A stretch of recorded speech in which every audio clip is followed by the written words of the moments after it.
Studio के बाहर से राकेश त्रिपाठी जी भी इस वक्त बीजेपी के स्पोक्स पर्सन हैं, हमारे साथ जुड़े हुए हैं। और राकेश त्रिपाठी जी से ही मैं चर्चा की शुरुआत करना चाहूंगी कि राकेश त्रिपाठी जी, 24 घंटे पहले की गई मनोहर लाल खट्टर की तारीफ का ये असर होगा, ये किसी ने सोचा नहीं था। वो अलग बात है कि पटकथा तो आप लोगों ने पहले ही लिख दी होगी, लेकिन एक तीर से कई निशाने लगाए गए हैं।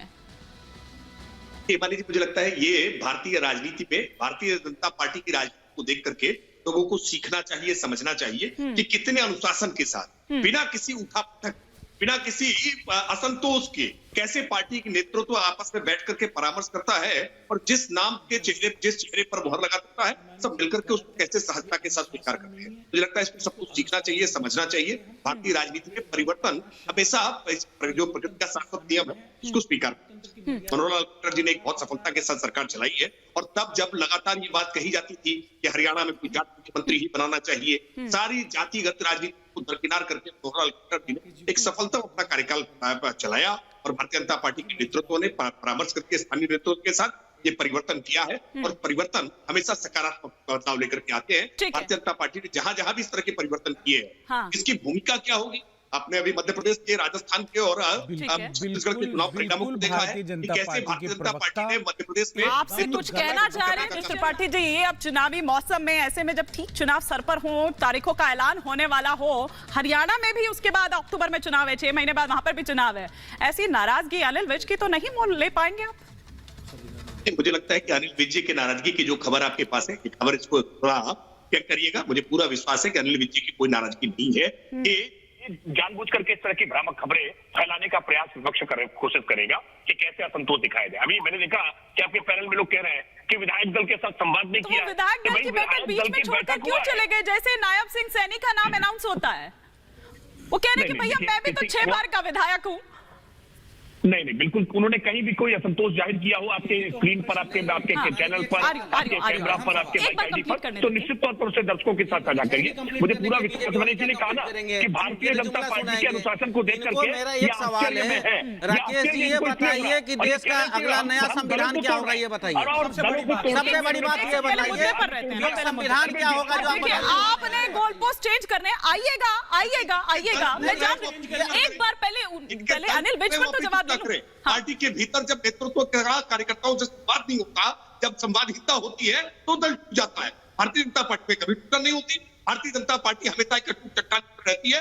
हाँ, कांग्रेस पार्टी में जरूर कई बार वर्टिकल डिवीजन हुए हैं। राष्ट्रवादी कांग्रेस पार्टी बन जाती है, तृणमूल कांग्रेस निकल करके बन जाती है। तो क्योंकि राहुल गांधी जी जब कोई नेता मिलने जाता है तो वो कुत्ते को बिस्कुट खिला रहे होते हैं, वो कार्यकर्ताओं से बात नहीं करते हैं। जब पार्टी का नेतृत्व अभिमानी होता है, गंभीर होता है, तो परिणाम परंपराओं को तोड़ा नहीं है। आपको जवाब देना पड़ेगा। क्यों छोड़ के चले गए? आपने विधायकों की राय का सम्मान क्यों नहीं रखा? हेगड़े के बयान के ऊपर आपका कोई जवाब अभी तक राकेश जी क्यों नहीं है? पूरा भारत आपसे प्रश्न कर रहा है कि अनंत हेगड़े ने जो कहा है उसमें भारतीय जनता पार्टी की राय क्या है? मैं दुष्यंत नागर जी ओवरलैपिंग करेंगे, लगातार बोलेंगे तो मैं दूर स्टूडियो से दूर बैठा हूं। प्रश्न है अनंत हेगड़े के बयान पर आपका जवाब क्या है? स्पष्ट तौर पर कह दिया। अनंत हेगड़े के निजी बयान को भारतीय जनता पार्टी ने गंभीरता से लिया है। भारतीय जनता पार्टी ने उनके बयान को खारिज किया है। भारतीय जनता पार्टी इस तरह के किसी बयान से सहमत नहीं है।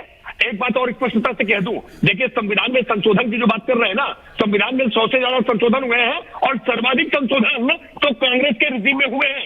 आपातकाल में संशोधन और संविधान बदलना, इसमें अंतर है। हिमानी जी आप प्रश्न करिए, मेरा बीच में बोलना। तो संशोधन तो हुए ना अब तक, अगर देखें 106 बार, और सबसे पहले कब हुआ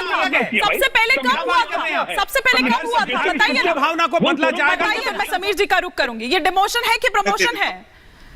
अब संकट ये है कि मेरे जवाब से ये संतुष्ट होंगे या नहीं होंगे, ये अपने पूर्वाग्रह से बाहर हो जाए तो शायद जवाब से संतुष्ट।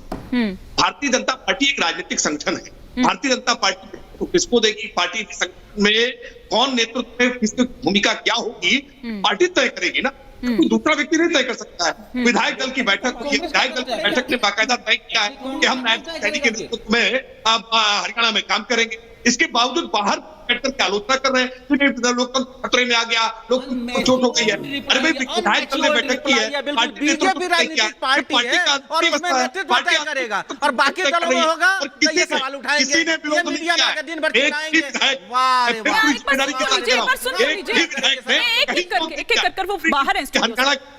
सुरक्षित और अटूट है एकदम से अकेले। नहीं, मैं अकेले स्टूडियो से बाहर हूं और मैं जानता हूं कि और स्टूडियो से बाहर आपका ऑडियो भी मुझे कट के मिल रहा है जी। बिल्कुल ये अगर इंटरेस्ट नहीं करेंगे तो निश्चित तौर पर आवाज पहुंचेगी। वैसे मुझे पूरा भरोसा है भारतीय जनता पार्टी की आवाज देश के जन जन तक पहुंच रही है, उसमें कोई बाधा उत्पन्न नहीं कर पाएंगे। ये स्टूडियो में बैठ करके केवल चिल्लाते रहेंगे और फिर जनता के बीच में ऐसे ही जनता से सीधा संवाद बनाते रहेंगे। आप कद दिखा रहे हैं क्या अपने सहयोगियों को? वो कह रहे क्या कर रहे हैं? जेजेपी के चार विधायक वहां पर सेंधमारी करते हैं, आप लोग ये कह रहे हैं?